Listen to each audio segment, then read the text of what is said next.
another beautiful opportunity to learn and practice what we've been talking about. Still on the topic of gratitude, I'd like to welcome you once again. We started last week and we talked about gratitude, what it is and what it isn't. So we said that gratitude isn't just saying thank you, it goes beyond that. It's more or less a deep appreciation, a deep acknowledgement, of those things that you are really thankful for. Okay, a deep acknowledgement of the things you're thankful for. And we said one thing to do, one way to practice gratitude is to actually express it. It's a feeling, internally within you. You're grateful for this or that, but then it goes a long way when you express it, when you get verbal, when you say it to the persons or people that you are truly grateful for. So you being grateful to God Almighty for sleeping and waking up every day, then say it. Okay, say it, express it to your Creator. Say, God, I'm thankful for a new day, a fresh week, a new opportunity. Always learn to say it. Don't just feel it on the inside of you and keep it to yourself. So today we want to go a step further in the spirit of gratitude to say, why do we need to practice gratitude? One very simple and very important reason is the fact that practicing gratitude helps to stabilize our mental health, keeps us really healthy. It helps to expunge negativity. When someone is not thankful about anything, if you give a positive hand or gesture to someone and they're not appreciative, typically you would know.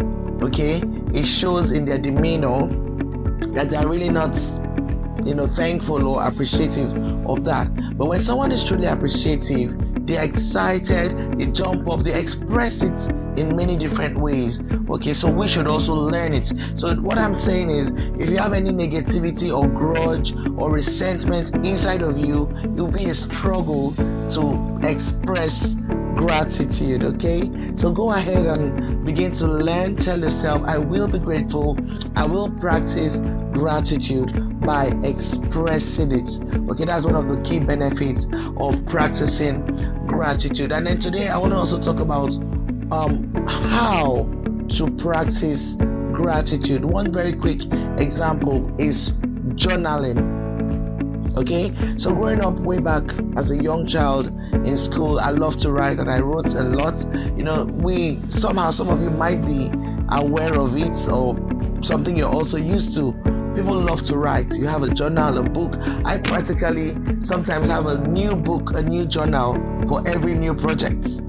Is that interesting? So I'm thinking of something new. When I was writing songs for my album at some point, way back, I had a book for this album. I have this other book where I write my notes, my thoughts about this other project.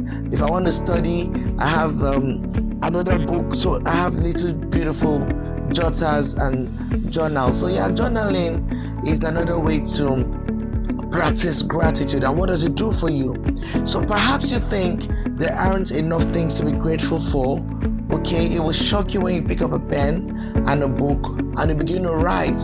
Oh, today, what really are the things I should be grateful for? I woke up strong and healthy.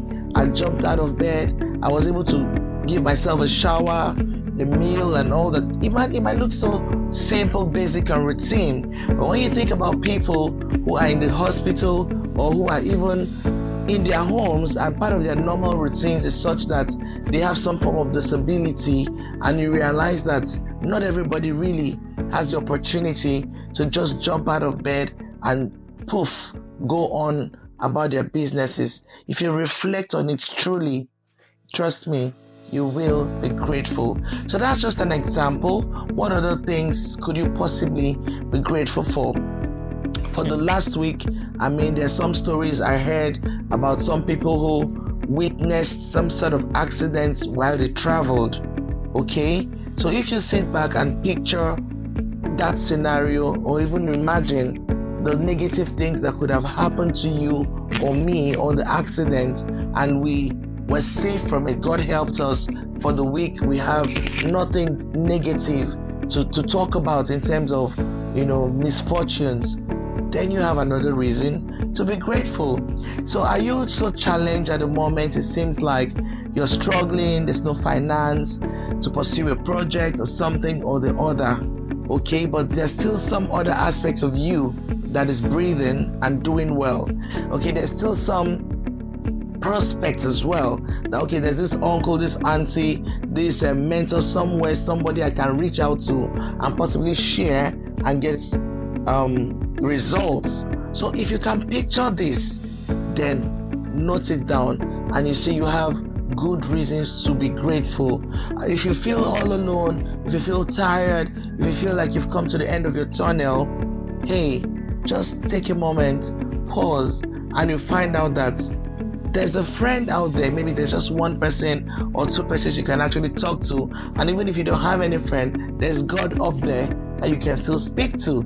So there are reasons why you should be grateful. It's up to you now to take some time out to begin to reflect. You may not have houses, you may not have cars, you may not have so much, but how about the little that you have? How about the little that you have that has sustained you, the little cliques, friends that have supported you? I mean, you just go on and on and on. There's so much to be grateful for. So we are talking about journaling as one method of practicing gratitude. So I'll leave that with you today, journaling, and next week when we come, we'll talk about other ways of practicing gratitude. Remember, you must be verbal, you must express it. Okay, don't just bottle it up and say, oh, I feel grateful, I'm thankful, but you're not even saying it. Imagine writing a note to a mentor who had coached you through a process and helped add value to you. Come on, even if you don't send the note, just imagine putting it down, read through over and over again. You will see how grateful the feeling comes alive in you. And then we're saying, let's practice it. Look around you, tell someone I love you, tell someone I appreciate you, tell someone something positive and something good. Another benefit of practicing gratitude is that it helps to instill positivity. It helps you really look on the positive side of life. I hope that was useful. I remain Tracy Dapper, your host on Mapit. Catch you next week. Remember to like, subscribe, and share this message to as many as you love. That's part of gratitude. Thank you, and catch you next week.